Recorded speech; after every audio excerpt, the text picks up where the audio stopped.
Welcome to the World of Eora, a news and lore podcast about Pillars of Eternity and Avowed. I'm your host, Eric, aka Gingerino. Thank you so much for joining me as we dive into the history, lore, and game mechanics for the worlds that Obsidian has created for us.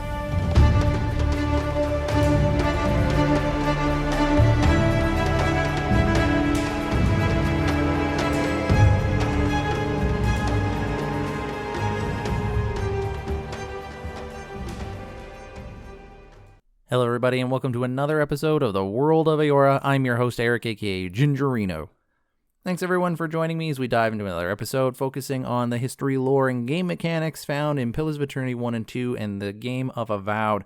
For those wondering why those games are paired together, it's because they share the exact same fantasy world known as Eora. So perhaps you're a fan of one of the game series or perhaps you're a fan of the other and you didn't know. Now you do, so you can go and enjoy more of the world in those games that we know and love. This show offers basically a chance to look at the lore of the world, explore the questions of the world, examine the writing that Obsidian has made for this world, and appreciate it from this angle, maybe help develop a roleplay for a character, or just get into the lore of a world that we know and love. If you are brand new to the show, really happy to have you here. Welcome to the show. I'm going to invite you to continue listening to today's episode, but I'm also going to invite you to check out episode 0, where I signpost you to more of the foundational lore that exists for this world, such as how magic works, what a godlike is, the Aedir Empire, things like that. It'll signpost you to the episodes that are maybe the more foundational to start with if you really want to start from the bottom up. But today's episode will be an okay one to go with as well. On this episode, we're going to be talking about Archmage Ryngrim more than anything else, and some of the surrounding lore about her. Archmage Ryngrim is a character that we hear about in Pillars of Eternity 2 the first time. Well, I guess, technically Pillars of Eternity just in general, but we don't really see much of until the game of Avowed. And it was replaying the Shatterscarp region where we can actually interact with her that I finally decided to sit down and do an episode about her. I've been kind of questioning when to or how to do an episode about her because there's not a lot of lore from the Pillars games about her, and there's not really a ton of substantial stuff in Avowed to get. It's just more of making inferences and things like that. But there is some lore related to her, and even though there isn't that much there's also a depth to the character that exists, and there's also lore connected to the character, what with her being an archmage and on the circle of the Archmagi and having a weird relationship with another archmage named Tayn, and the kind of magic she uses and just magic in general. So there's a lot of lore behind the scenes that we kind of talk about, and I really wanted to do it justice, but I also know that I could just ride that train and never do an episode about her, so we're doing that today. Before diving into the lore, I guess we can talk about any news. Now, I know it's been a week and a bit since I put up my last episode because I did a recording with Avowedcast last week, and so with my new schedule, I'm kind of just putting episodes out whenever I possibly can each week. And there has been some news since then, nothing about Pillars of Eternity or Avowed necessarily, but about Obsidian Entertainment, as we've all kind of learned after seeing the Xbox Games Showcase and the the Outer Worlds Direct afterwards. This year is kind of the year of Obsidian. We had Avowed release to pretty good acclaim in February, and later in the summer in July, we're going to be getting the early access launch for Grounded 2, which I was significantly excited to hear about, and that completely surprised a lot of people. And then later in the year, we're actually going to be getting the Outer Worlds 2 as well. So 3 major releases from Obsidian Entertainment. Granted, one is in early access, but still, it's a pretty big deal. And Grounded was one of the games that I think really benefited well from early access, so I'm hoping Grounded 2 will do the same. But the year 2025 seems to be the year to be an Obsidian fan, and people are going to be paying attention to and hearing the name of Obsidian a lot this year.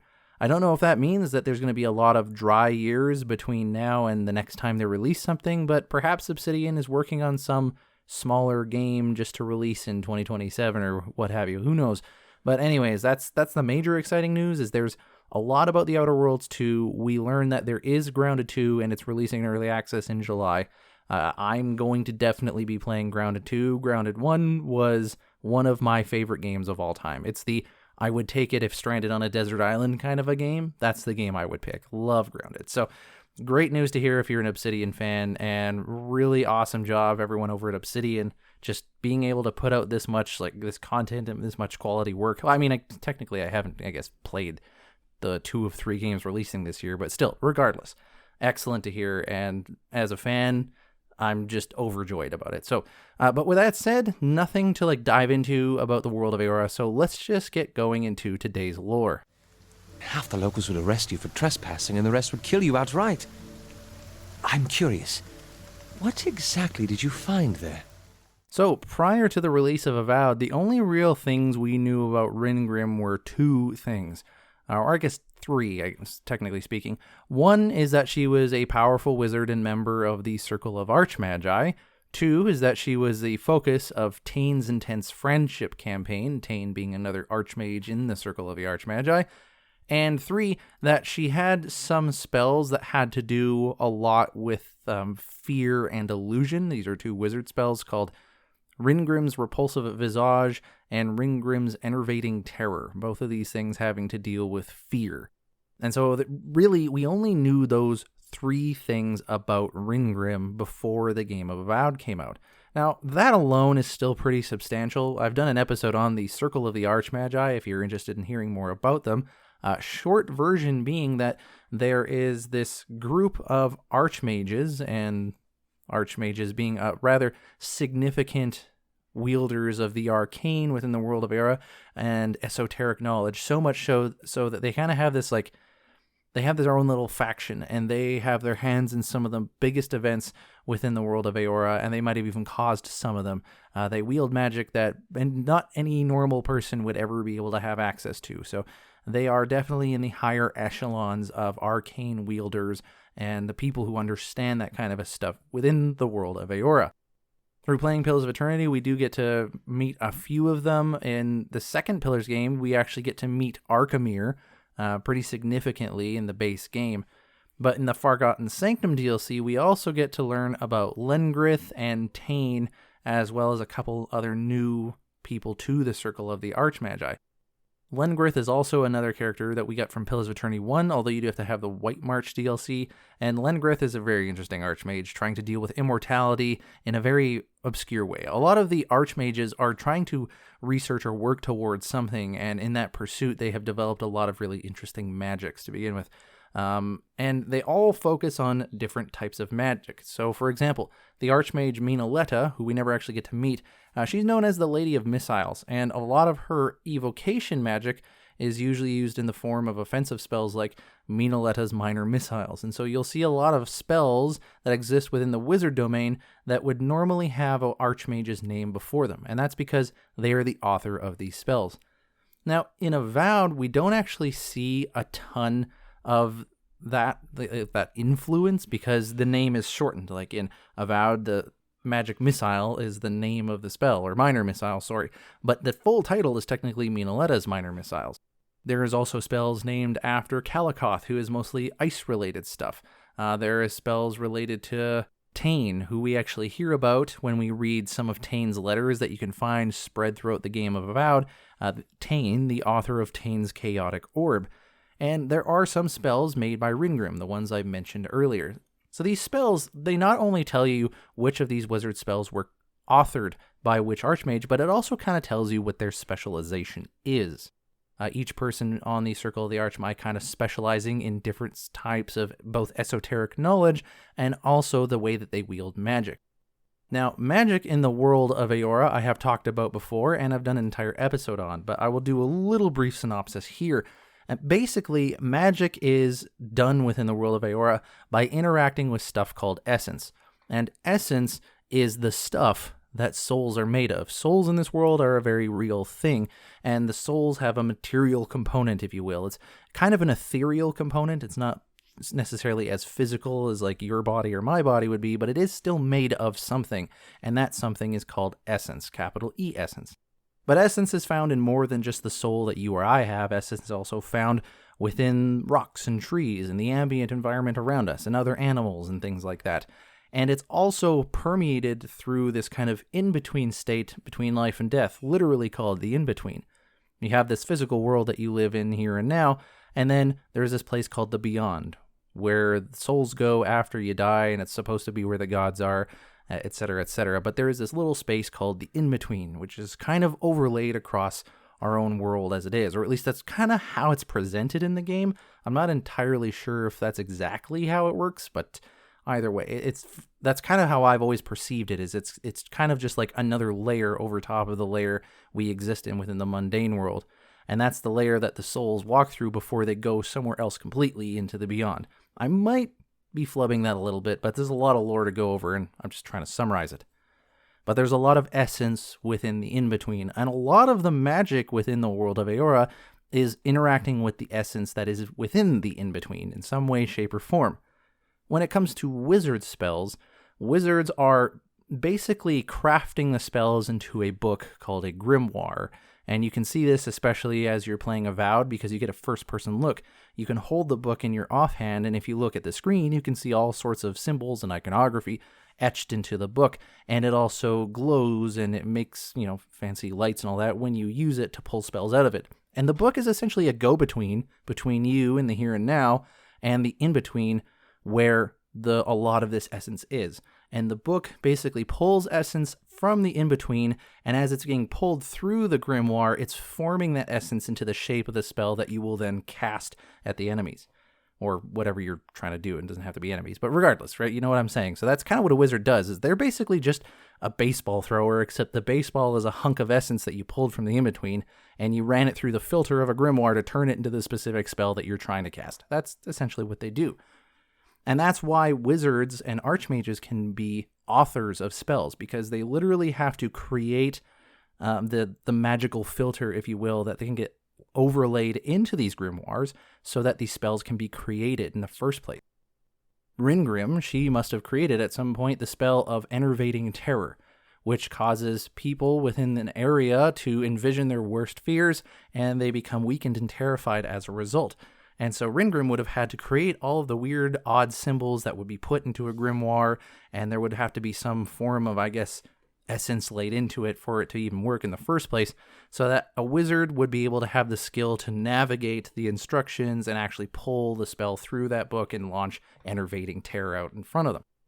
So it's not merely just drawing some symbols on the page. There's a little more arcane work to it. Granted, we don't know a lot of the minutiae of how those details work, but I suspect that Obsidian doesn't really want to go down that granular into the details of the lore.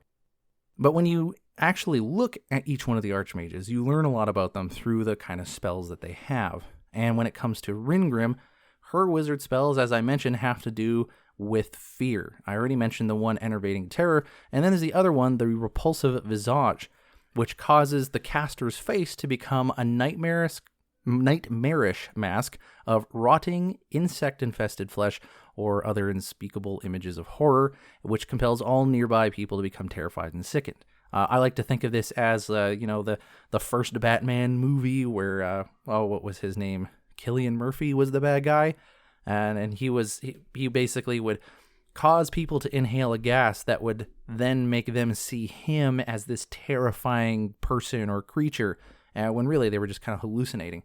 And that's kind of what's going on here, except it's not a physiological thing from inhaling gas. It's an actual magical effect, and it does affect your mind.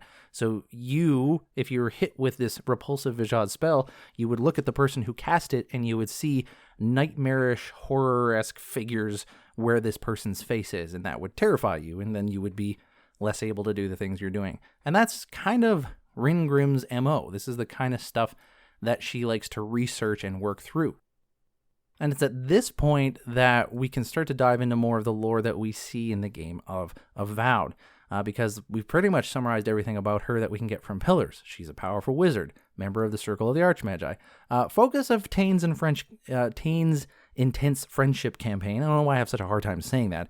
Again, Tayn being another member on the Circle of the Archmage. He's worthy of his own episode, and actually, I probably should do one on him, but he's kind of a goofball character from the second Pillars of Eternity game. You can see him in the Forgotten Sanctum DLC. The character they've drawn up for him looks a lot like Paul Rudd, so I hope that if ever there is a TV show or movie made in Eora and Tayn is there, that they get Paul Rudd to do it, because that would just be it would be very on point, and two, I think a lot of the Pillars community would really appreciate it, because we all agree, and everyone does, because you see him, he looks like Paul Rudd. But yeah, he's a really eccentric, weird archmage, so he's very interesting to talk about. And he has got a number of kind of weird campaigns and relationships with the rest of the Archmagi. He doesn't really fit in because he's not the same kind of egomaniac that the rest of them are, or sociopath that the rest of them are, but he is still definitely an odd duck as far as ducks are concerned anyways.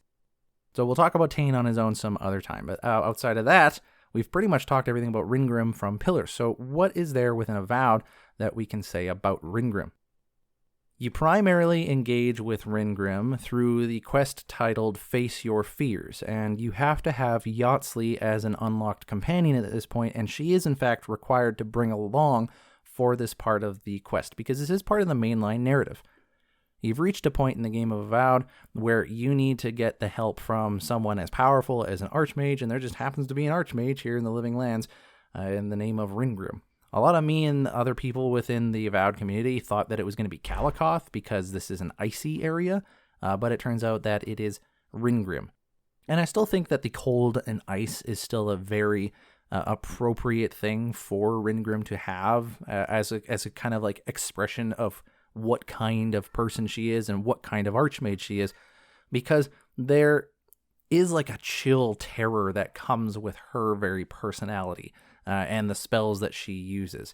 And so when you are approaching this magical blockade to get to her domain within the game of Avowed, as you get closer to this like ice sculpture, or I guess this entrance made of ice, you start to actually realize that the ice itself is in the shape of humanoid bodies, and they seem to be reaching out and climbing over one another to reach something.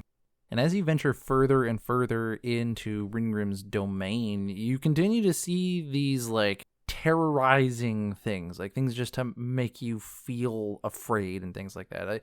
Besides the fact that you have these like humanoid ice sculptures that, you know, look like something straight out of a horror movie or a horror segment in a game, you are immediately brought into an area that is unlike the area you were in before. You were in this dry seabed, basically, of a desert, and then you're immediately thrown into this region where you're buffeted by a blizzard, and the sky has turned to night. So there's this sense of being in a place that is different or away from where you're from, and then you're out in the middle of the cold with, you know, and the cold has a psychological effect, and I think a lot of what Ryngrim does is rooted in some form of psychological terror.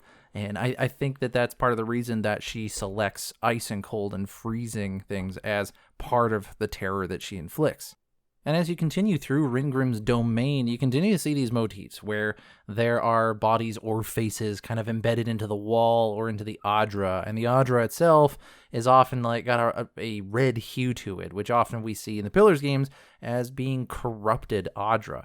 And there seems to be a lot of this like fear and horror-esque kind of stuff within Ryngrim's domain. And also there's a giant statue of what I think is Skane, based off the depiction where it kind of looks like it doesn't have a nose. It very much seems to resemble the visage of the god Skane in this world, which of all the deities in this world is probably one of the more horrifying in terms of just grotesqueness and evil and fear itself. And so that's very fitting. Whether Ryngrim is actually like a follower or worshiper of Skan, I don't really know, but that could be very fitting. I don't know who Ryngrim is trying to overthrow or usurp, or what her relationship is with the deity itself, but it's an interesting idea to think that Ryngrim herself might actually be a follower of Skane, the god of secret hatred and violent rebellion, etc., etc. She also commands an army of undead, or at least she has the ability to bring them forth. In fact, when you first get to her domain out in Shatterscarp, there are a couple of undead skeletons there that are called, I think, Arisen skeletons, and so they are specifically tied to her, I guess, as a faction or a group.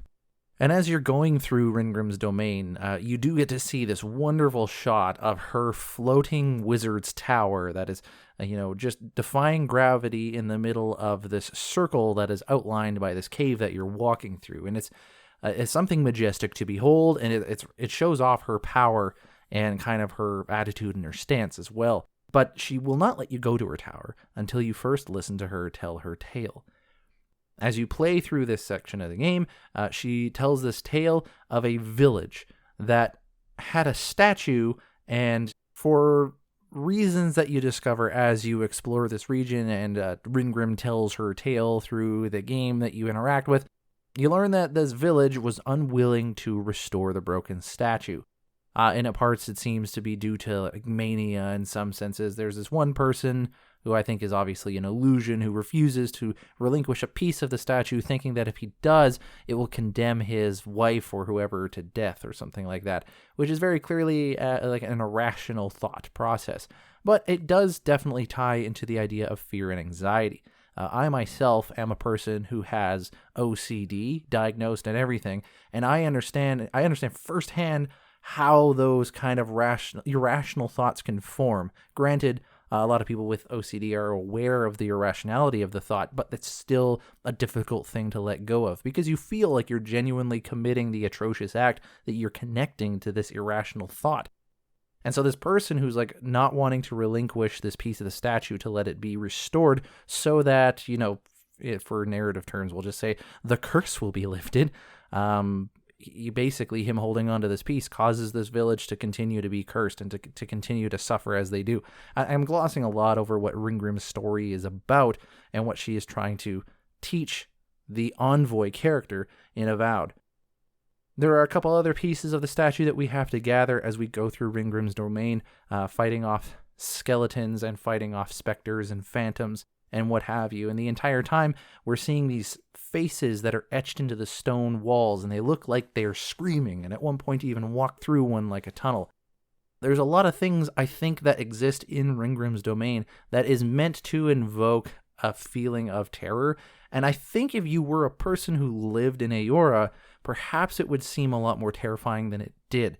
I know that for me as a player, I didn't really feel any sense of unease or horror in there, although I can kind of understand a little bit what's going for. And to be fair, Ryngrim doesn't seem to be so much focused on the visceral horror of like body horror or something of a jump scare. It's more of a psychological thing, but I definitely don't remember being scared in this segment. For me, the most horrifying part about this segment was the fact that I had to go through it. And that's not to say that I think it's necessarily bad, mind you, but when I'm doing replays of this game for research purposes, this one for me, it seems to be a time sink that I would like to be able to get through faster each time. But alas, at least it's got some good combat, and you get to meet Ryngrim, which is some pretty cool stuff. In the end, you restore the statue, and you learn the lesson behind the tale that she is weaving in this domain of hers about being able to do the right thing, even if it doesn't look like it's the right thing. You enter into the tower where you are meant to confront Ryngrim, and of course, before you can do that, you have to fight a bunch of enemies off because she's busy doing something and bored, so you have to fight skeletons to entertain yourself, game stuff.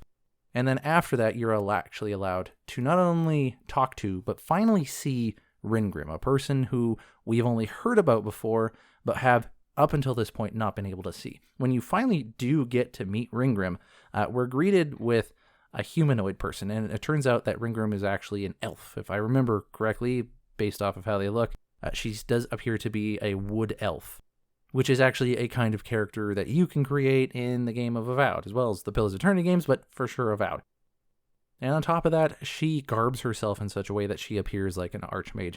She has these, I don't know how to describe them. They're almost like banners coming out of her hair kind of a thing. Although she doesn't really have hair, it seems.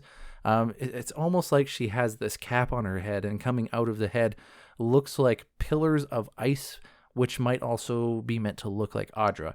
And that's one thing I have wondered about Ryngrim as I went through this area, is is this stuff that looks like ice supposed to actually be Audra? And is it supposed to be dying Audra? Is it supposed to be the very rare Ban Audra, which is white Audra?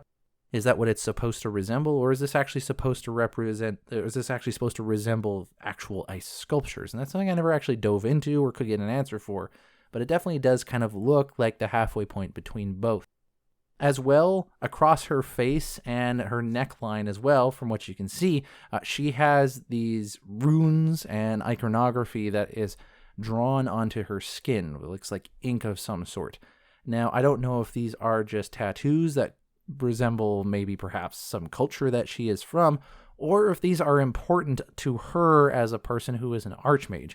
Perhaps when she was crafting her, her terrorizing visage or whatever it was, her grotesque visage, perhaps these runes were meant to enhance that, because that is where, like, the forms and the lines that are on her face can trick even more a person who's under that spell. Or perhaps she's actually etched these runes onto her skin and they actually have some sort of magical property. Is she able to use her own body as a conduit, like a grimoire, in order to pull spells through? Is that something that she could be doing with these runes that are etched onto her? Because in looking at them, they don't necessarily have a symmetry to them. It's not totally asymmetric, but they don't seem to have a symmetry. So, and that's not to say that symmetry here matters, but to me, it seems like each individual rune is important and that it's almost saying something. Whereas if it was symmetrical, maybe you could argue that it was just tattoos for tattoo's sakes. But I'm almost looking at this image of her as if she is doing something magical with her body. I don't know if she is trying to stave off some sort of inevitable death. I don't know if she's trying to use her body as an in-between to cast spells without needing a grimoire or what have you, or what it has to do with anything. I am interested to find out, and unfortunately we don't get to talk to Ryngrim very much to discover what it is that she actually has been up to and what she has been researching. But she does, for whatever reason, agree to help us on our quest on ending the Dream Scourge, wherever it may take us.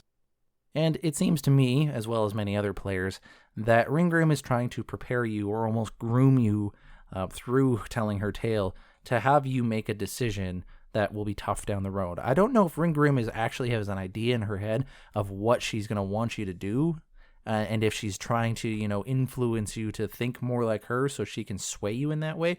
But very clearly she thinks you're an important character in whatever is going on in the Living Lands, and I think she wants to influence you into her way of thinking. And it's only through talking with her that you are able to even find out how to lower the barrier for the next part of the story, thus removing the gate on progressing forward in the game of Avowed. So this is part of the main quest line. If you find your trail has run cold, come to me with whatever you have.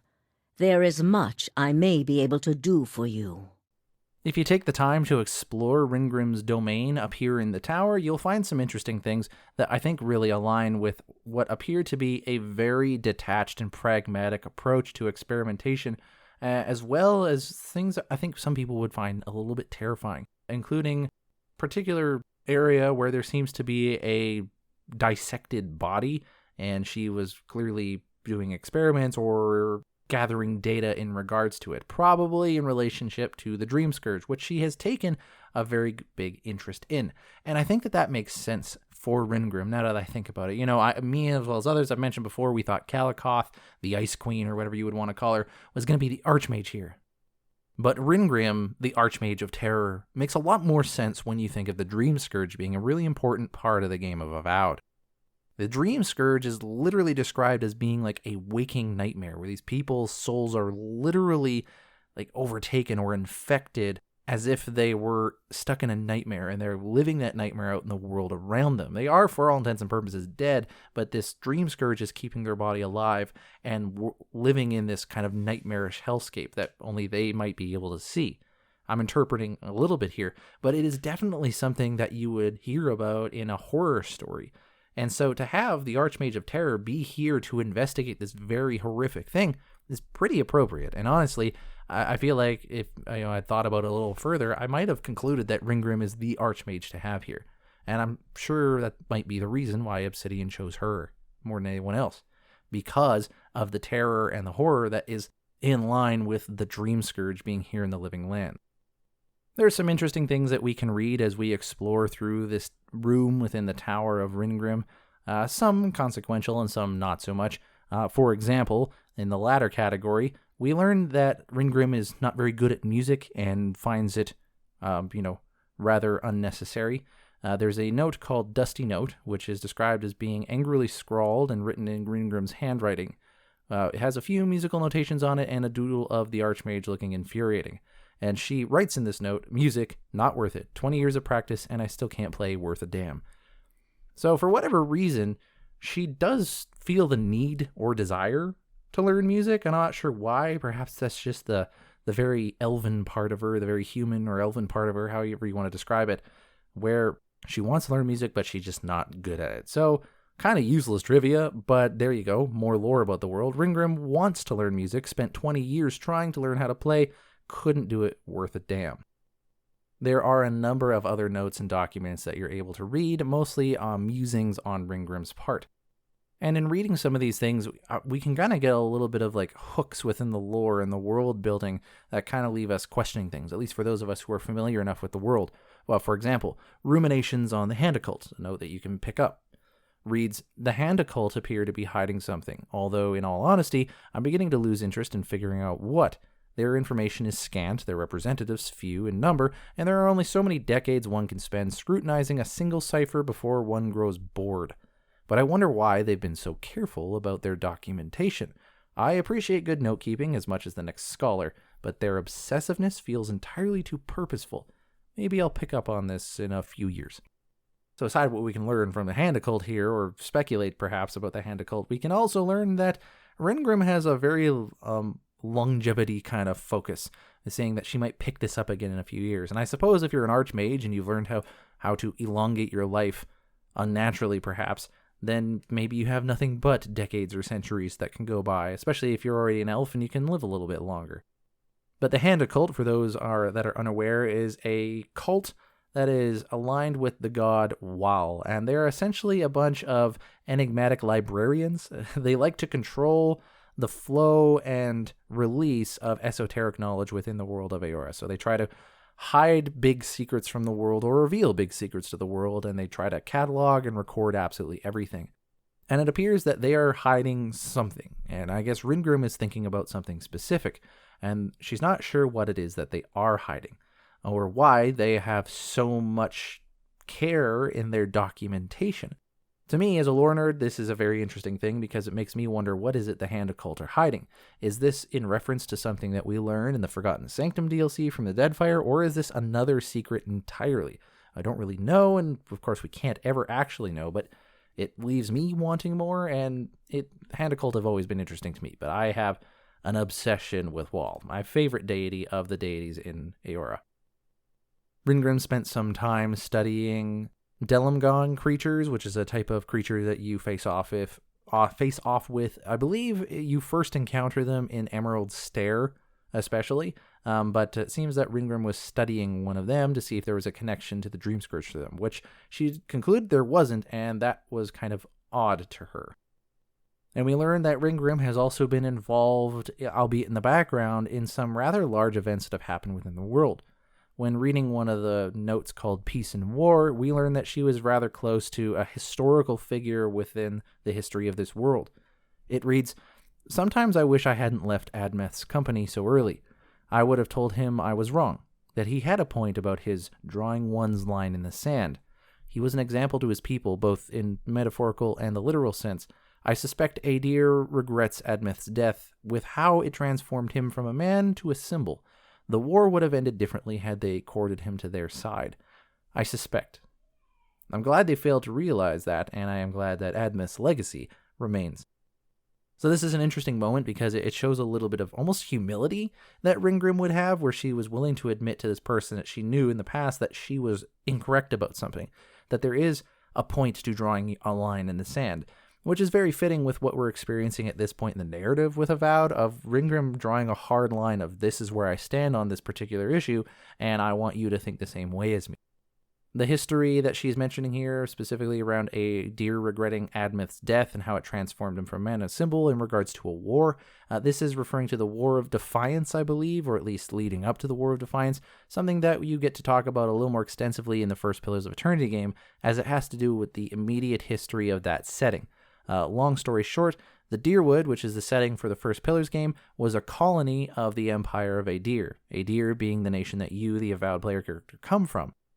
And over the years, the Dyrwood became more and more independent, culminating in the War of Defiance, which led to them actually achieving their own independence and becoming their own nation in his own right. And Admeth was a notable leader and figure within that colony's history.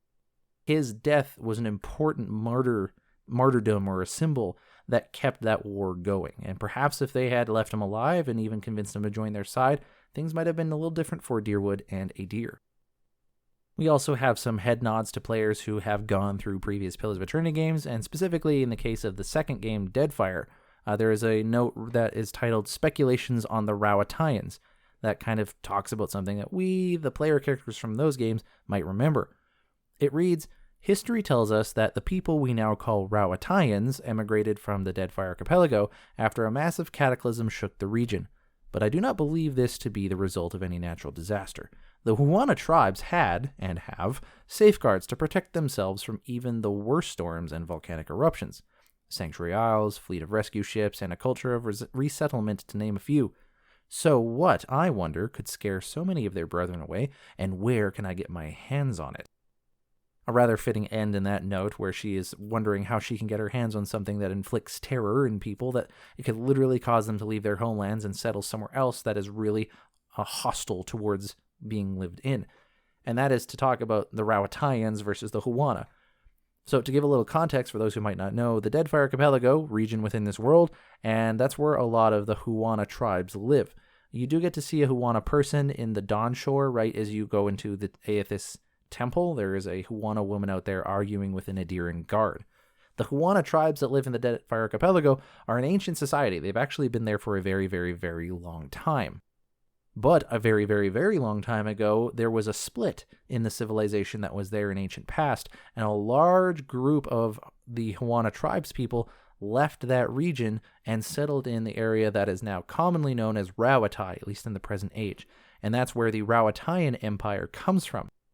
And Ryngrim is kind of musing on this idea that is kind of commonly accepted, that the Rowatayans left the Deadfire Archipelago, left the Huana people because of a cataclysm that occurred. But she has noted that the Huana people have always been able to adapt to cataclysms. And so she doubts that there was in fact such a cataclysm that caused the Rowatayans to leave in the first place. And there might be some truth to what she's talking about, but I'm going to leave it to anyone who wants to play Deadfire to explore that for themselves. We can also learn Ryngrim's thoughts while playing this game on certain issues like animancy, which is a very contentious topic within the world of Eora. Animancy being the science of the soul, literally studying the stuff that souls are made of, which is essence. So it's not just studying the soul of people, it's just studying the stuff that souls are made of. But studying essence, the stuff souls are made of, often can be controversial because that does inevitably involve the soul of a person. And I don't know if you can imagine it, but studying scientifically the souls of people that are involved in a cycle of reincarnation and could perhaps have effects that last not just through a person's life, but into the next life of that soul, yeah, there's a bit of controversy and ethics that need to be thought about through there. But regardless, Ryngrim herself has some thoughts on animancy in this note titled Brief Thoughts on Animancy. She says, "Though I don't have a bone in that skeleton, I am pleased to see the reinvigoration of animancy. Adir's outlawing of the practice seemed to a provincial move, the actions of a people afraid of their own shadows. I don't know where animancy will lead, but I certainly know it cannot reach its full potential if it's strangled in the crib." So clearly, Ryngrim is on the table of pro-animancy, or at least pro of having not as much regulation about it. She mentions here that animancy was outlawed in the nation of Adir, which again is where your player character comes from. And this is very much true. Animancy did start off in Adir, but there was a massive catastrophe that happened there that resulted in the deaths of a number of people, and it also caused the creation of undead creatures within the area.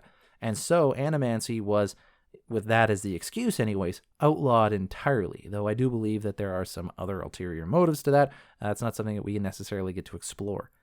And Ryngrim very clearly outlines her opinion here, perhaps influenced by Admith Hadrit, the person in the other one that says drawing a line in the sand can be good. It seems that Ryngrim has taken her side on this issue, which is that animancy ought to be explored.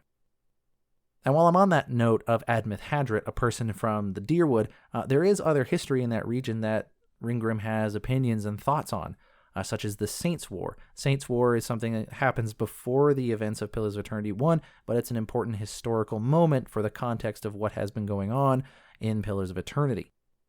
The Saints' War involves this other colony, Rayed Saris, invading the colony of Dyrwood, which is, the setting for the first Pillars game, and they are supposedly led by this man, Saint Widwin, who is supposedly inhabited by the literal deity of Aethys, god of light and redemption and dawn and dusk, and second chances and all that. So the god apparently inhabited this man, Widwin, and then led a religious war from Rhaedceres into the Dyrwood, where the Dyrwood, collaborating with Magranite priests, Magran being the goddess of fire and war, they developed a bomb that could not only destroy the body, but also the soul, theoretically, hopefully anyways, killing Widwin and the god-man that is inside of him.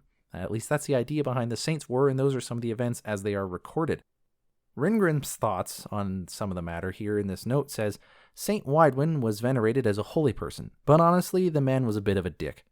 Those touched by the gods often seem to be. I wonder if it's hubris, if it's them believing they're superior to their brethren because they have had contact with the numinous, or if it's because divinity is a contagion, transforming those it touches into arrogant bastards. So while she doesn't really have any thoughts on the war itself, she does have thoughts about the character of Widwin. And it seems that Widwin was, in her opinion, a bit of a dick, which is saying a lot coming from a person who is kind of a dick themselves. So it is an interesting thought, though, of what would Widwin's personality be like after being inhabited by the god Aethys? Would his personality change, or would they remain two separate entities, two separate personalities within this one body? But, I mean, even just having that be true, I'm sure Widwin interacting with this god inside of him would change the way he views himself and the world around him. And I think that this is more of a commentary that Ryngrim is using, perhaps the developers at Obsidian are using Ryngrim for as a vehicle anyways, to talk about this idea of those who think that they are beloved or touched by God.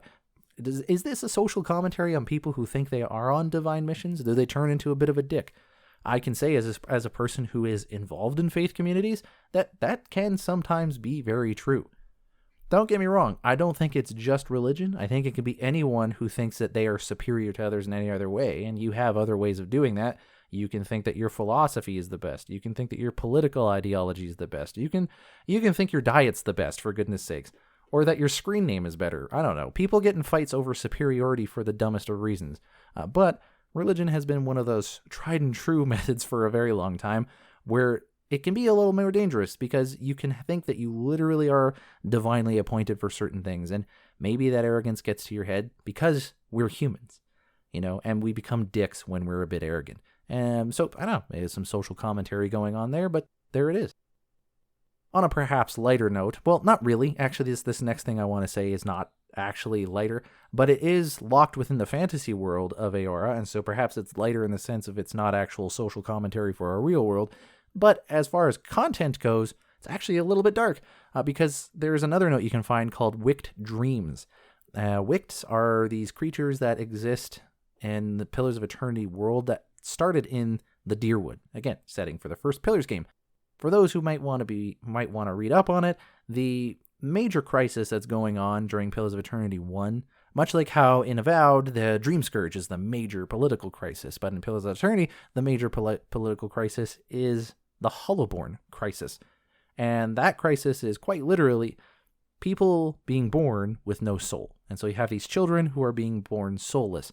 And when that happens, there's not really a person in there. It's just a body. It's just sitting there breathing, possibly eating. We don't know. But yeah, it's a husk. It's an empty shell, an empty vessel of a thing with no person in there. And the Hollowborn were what they were called. One such solution to this problem through the science of animancy, and this is partly why it is a very high thing of controversy in the Dyrwood, was to take essence from other living creatures and use that essence as a sort of, soul battery that would charge the body and also give it that life and personality. And so animancers took the souls out of animals and used that energy as a battery to, fuel this body and let it grow into its own soul. And it actually seemed to work really well. These infants and toddlers and what have you actually developed a consciousness and a personality. But as they grew up and reached adolescence, they then twisted and formed into a grotesque creature that just knew nothing but violence and snarling. And they became these awful things known as Wicts, which are essentially just monstrified children, if you will. So it's a pretty dark thing. So Ryngrim has a note called Wicked Dreams.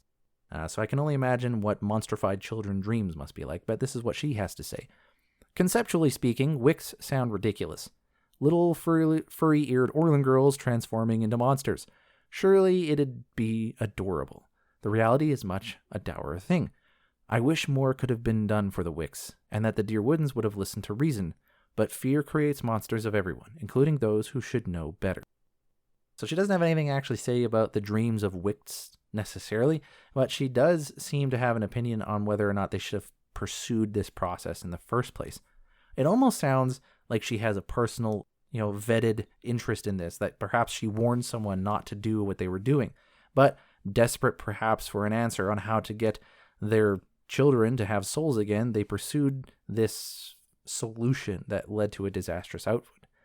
Now, she does mention here at the beginning little furry-eared Orlan girls transforming into monsters. It wasn't specifically just Orlan girls, if I remember, but this is just, I think, what she's referencing. Although, I imagine if anyone was going to be experimented on, it would have been the Orlans, because they were the victims of much discrimination and racism throughout the world. And so, unfortunately, I could see that part being true. It's interesting to see Ryngrim almost feel compassion for something else, because she has this apparent, exterior that she puts on that is very much cold and heartless. And it feels like that too, right? With all of the terror and the literal cold that she surrounds herself by, and some of the things that she suggests you do later on in the game, it feels like she is nothing but pragmatic and doesn't have any feelings for other people. But very clearly, there is some empathy that she does have. And the last note or book that I will mention here before we get ready to close up is the note titled The Tale of the Village by the Archmage Ryngrim. And this is the very tale that she is trying to get across to you, the player character in Avowed, the envoy, and so it felt fitting to be the one to end it off on. This book is a slim, vellum-wrapped notebook with deckled edges. Most of the pages are a smear of ink, but there is a single coherent section. There once stood a village protected by a statue. It kept the air crisp and the land fertile and its people safe. For a time, the village prospered. For a time, there was the thought that winter would not come. But then the statue was shattered. The winter did come, and the village could not make a decision to save itself.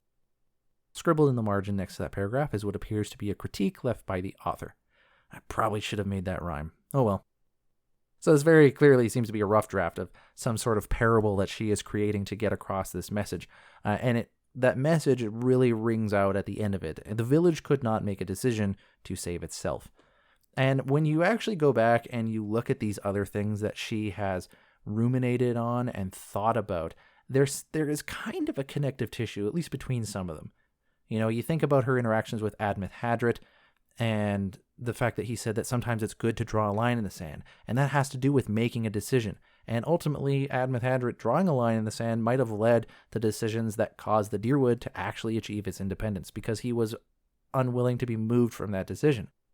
And then when you actually think about what she's writing about dreams of wicks and how people tried to solve the Hollowborn crisis by going down a path that was maybe unwise, it seems that people were unwilling to make decisions that might save themselves. They were wanting a quick answer. Ryngrim seems to have a little bit of an obsession with this idea that you need to make decisions that might be hard but are ultimately for the good of people in the long run. And you need to have that long run and that longevity kind of a focus. And that, again, maps out and rings true with what we've seen about her in talking about, she's going to investigate the Hand Occult a few years from now, that she spent 20 years trying to master music when most people would have given up in, a year or two. She has a lot of time, mind you, but she has this longevity-based focus, it seems like, on the things that she's doing and working on. And that makes me wonder at all, on the game side, if perhaps Ryngrim would be the focus of any DLC or expansion in the world, considering she might be the kind of person to have an endgame within the world.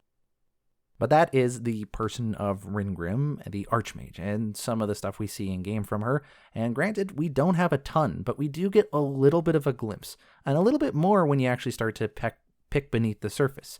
We get a little bit of her opinions on animancy here, or her musings on the Rowatayans there, but when you start to dig beneath the surface of why she is interested in these things and the commonality between it, we start to get a little better of a picture for who Ryngrim actually is. And I personally would really like to see more of Ryngrim, but I would have said that if it was Kalikoth after all. But that's everything for today's episode in talking about Ryngrim the Archmage. I hope you enjoyed this episode. If you did, I'd like for you to send me an email, worldofeora@gmail.com. Can't believe I almost got my own email wrong, but there you have it. But let's close out the episode. Is an oath worth the weight of a crown? As I said, if you're interested in reaching out, worldofeora@gmail.com is the place to do that. If you want to follow the show on Twitter, you can do so at worldofeora. If you're interested in supporting the show financially, you can do so at ko-fi.com/worldofeora. I don't expect listeners to do that if they do not want to or they cannot. This is just something there for people who find value in doing that. If you do want to support the show, however, but not in that way, you can do so by engaging with whatever platform you're on, either leaving a rating, a review, or a comment, or what have you. If your platform allows it, it just helps the algorithm so other people find this and they can support the show and pass along to others. I thank everyone for their patience and having 2 weeks since the last episode. Granted, I started this whole podcast off with a bi-weekly cadence, but I'm trying to keep weekly whenever I can. But with my new job and change to a familial focus as well, I'm just going to let it come as it comes. I'm going to try to do at least every 2 weeks, but hopefully once every week if I can. As for what I've been playing lately, I have dove into the game of The Altars, which came out on Xbox Game Pass. And it's a really weird game for me in the sense that every time I play it, I think to myself, okay, I'm done. I don't want to play this anymore. And then I think, well, I may as well, finish the day off. I may as well finish mining these metals and organics and all that. And so I do that, and then the next day happens, and I think, well, I did a lot of mining for those organics and stuff so I could create this item. So I may as well just create this item, and then a part of the day goes by, and I'm like, well, I can't save yet, so I may as well do some more stuff. And, before I know it, an hour and a half or 2 hours have just gone by. And I'm not enjoying the game anymore after those 2 hours, but I never put it down. And I am now what I think is in the later stages of Act 2, going towards Act 3, which I'm guessing is going to be the last act in the game. So I'm probably past halfway at this point. And I've found myself really getting connected with the characters in that game. And I think the performance of the guy who does Yandolski is just amazing. It's just one dude who did all the motion capture and all the voices for the main character of Yandolski, but he's making these clones of himself, but they have different memories, so they kind of act different and have different ideologies and different ways of speaking. It's a phenomenal performance. I wish more people were talking about what this person has done in The Altars. Seriously, go check out The Altars just to appreciate the work that actor has done in that game. But I am being more and more surprised by The Altars and how much I'm enjoying it and enjoying the story and the characters, despite the fact that they are different but also the same. The world itself, is vaguely interesting, but it's just kind of a hostile alien planet with some weird space stuff going on, but we've seen a lot of those things in other forms of media before. Granted, it's still interesting to find out what the specific things about this world is, but it's definitely the characters and the management part of the game that really keep you involved. I will say I am a little frustrated by the fact that when you go between acts, a lot of your resource gathering kind of has to restart. I don't like that in a game like this, where a lot of the game is focused on building resources to create things that you need to go further in the game and progress in the game. But then to have it where you reach this penultimate moment and then you move on to a place where you basically have to start from scratch. Now, it's not completely from scratch. You do get to take a lot of stuff with you, but you have to rebuild them from the ground up. So you have the things to build again, but you have to build it again. And I find that a bit frustrating. I don't know how else 11-bit studios would have done it, mind you, granted what they were going for, but it was a little bit annoying to have to spend a lot of time going out to simply find where the metal deposit is or where the organics deposits are so that you can set up a mining outpost. Granted, they did put things on the pathway that are interesting to explore and flesh out the narrative a little bit more and let time progress, so I understand the necessity for it, but it was a bit of a thing to push through, and I almost dropped the game at the start of Act 2 because I just didn't want to re-explore the map again. But here I am, almost in Act 3, so yeah, I'll let you guys know how that game goes. If anyone else has been playing it and you have any thoughts, please send me an email, worldofeora@gmail.com. I think that it asks some really wonderful things about the world, about parallel universes, the idea of different identities, how quantum science fits into all this. I don't think that there's actually a lot of quantum science in there, but it's a good go-between. But the idea behind identity and what makes you the person you are, and can you be a drastically different person from just having a few different things changed about you, or is there a core part of you that exists across all of it? There's a lot of really human questions that come up. And the one I found the most interesting in the altars is the idea of like what drives a person. And we really see this between the scientist Jan and the technician Jan, who are at complete different odds with each other, even though they have the same origins and who they are, but they're completely different in what they're motivated by. You know, scientist Jan is a pragmatist. He is just like results oriented and efficiency oriented and productivity oriented. And technician Jan doesn't necessarily lack things in that area. He's a productive and efficient person, but he is driven and motivated by different things in life. There are other things that he thinks is valuable that scientist Jan does not think is valuable at all. And I just think it's an interesting question that asks of what motivates you or I to do the things that we do? Why do we decide to do A, B, or C? And how much does our past experience really just form and shape that and make that happen? I don't know. It's a fun game, especially if you're into because these are the creators of Frostpunk and all that. If you're into the management kind of sim games, that's definitely one to take a look at. And I think it asks some pretty good human questions while also giving a good game as well. On top of it, it's on Game Pass. So if you have Game Pass, just go and check it out. I've and this is an embarrassing fact, and I'm sure some people will call me out on it, and please do, feel free to do that. I've kind of turned into a full-time Game Pass gamer. Not because I'm think that that's the way to go, but just with time being what it is, working a full-time job, especially now that my hours have changed, and, being a full-time dad and husband and involved in different activities and communities, it's not a lot of time to game and not a lot of money to go. I've spent so much money on games that I just never even got to touch. And having a service like Game Pass, I've found really valuable, especially since I can play things like the altars on day one. So I'm not trying to be an Xbox Game Pass shill. I definitely think there are problems with the service existing in the games community, but I mean, it is brand new, so it's going to cause waves, right? It's going to cause waves in the industry, but I don't know. Personally, I've been really happy for it. It's because of things like that. And on top of that, I am so excited for whatever the next Xbox is going to be, just because I keep hearing rumors that it might involve, Steam and Epic Games integration, and so it'll be kind of like a PC console hybrid. And for me, as a person who went from having literally every platform in this last era to knowing full well in the next generation, I'm only going to be on one platform. If I can have a platform that has a lot of my other libraries in one spot, that's a no-brainer for a person like me. So I'm really excited for the idea. I do, however, think it's going to cost an arm and a leg. So I'm trying to save up Microsoft reward points so I can get rid of much of that cost on my own side as is humanly possible. So that means, yes, I am doing searches with Bing, and I am playing on Xbox Game Pass and what have you, so that I can make as much points as possible so I can get half of the price off. That's my hope anyways. But I don't know why I'm telling you that. There it is. Anyways, thanks everyone for listening to today's episode about Archmage Ryngrim, her domain, a little bit about who she is, and kind of her place in the world and how the world works. A little bit of lore surrounding her thoughts on some important aspects and historical moments within the game world itself.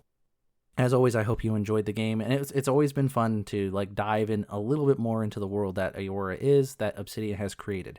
It's crazy that this show has gone on for years when this is just some fantasy world made up for some games. So Obsidian, it's amazing to see just how long something like this can go. But I've kept you guys listening long enough. Thanks for listening to today's episode. I've been your host, Eric, aka Gingerino, and I'll see you guys next time.